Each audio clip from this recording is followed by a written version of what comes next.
piece that's going to be very, very important for us over the rest of this decade is the rise of standards. Now, this is potentially the most boring thing about technology, but it's also one of the most crucial. I think by 2030 or so, some Harvard Business School person is going to write a paper that says the amazing increase in American productivity from 2015 to 2025 was due to the widespread adoption of digital standards. Now, by digital standards, I don't mean, Macintosh versus Windows, anything like that. I mean that industries, including your own, are adopting a universal digital language to describe every aspect of the business. And that is going to change significantly the level to which we can automate and interact with other suppliers. The basis of it is what we call the semantic web, which is a fancy term for what I think of as simply this. In today's internet, if you look at a spreadsheet on the internet and you see the number 17, you go 17 what? You look up at the top of the column. Miles per gallon. Okay, 17 miles per gallon. But if you copy that 17 and go paste it into a spreadsheet somewhere else, now it's just 17. It's lost its identity.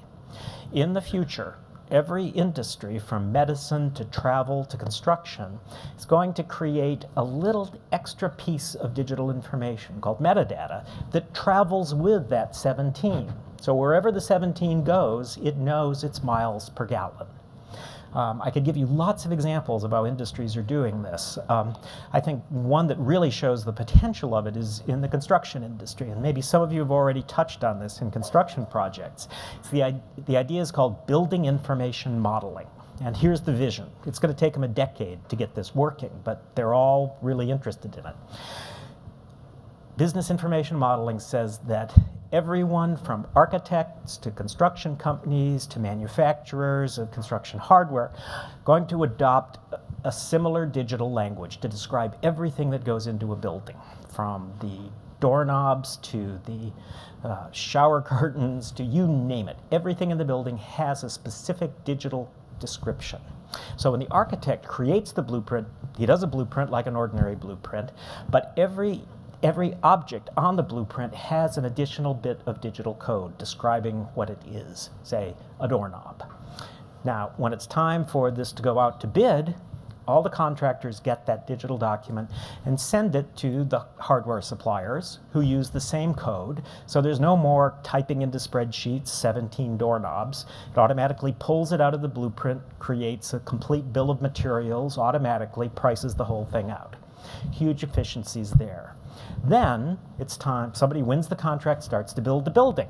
Now it turns into a living construction document. Now remember, it's the future. Everything is connected to the internet all the time, so the blueprint itself is connected. And maybe partway through the construction, the New Hampshire manufacturer who's making the doorknobs changes the spec on the doorknob.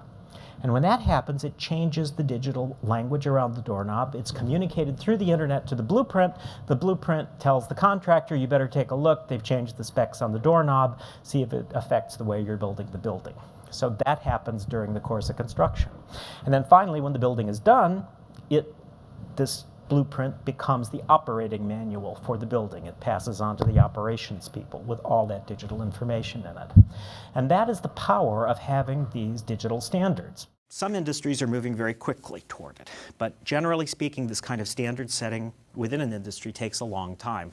Medicine's been trying for a decade. We're just getting to the point now where we truly have a common digital language to describe most medical procedures. That will be crucial over the next decade.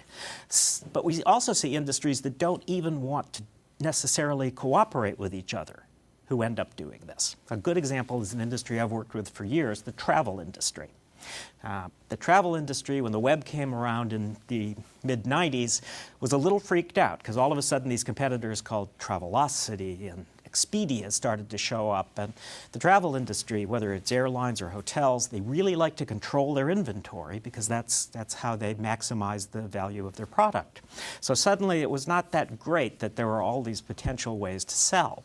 So there was some dubiousness about whether you actually want to create a common digital language for the travel industry. That is to say, a common language so that everyone uses the same code for a night in a hotel or 1 day's car rental or 1 day on a cruise ship. But now the travel industry is moving towards a standard digital language.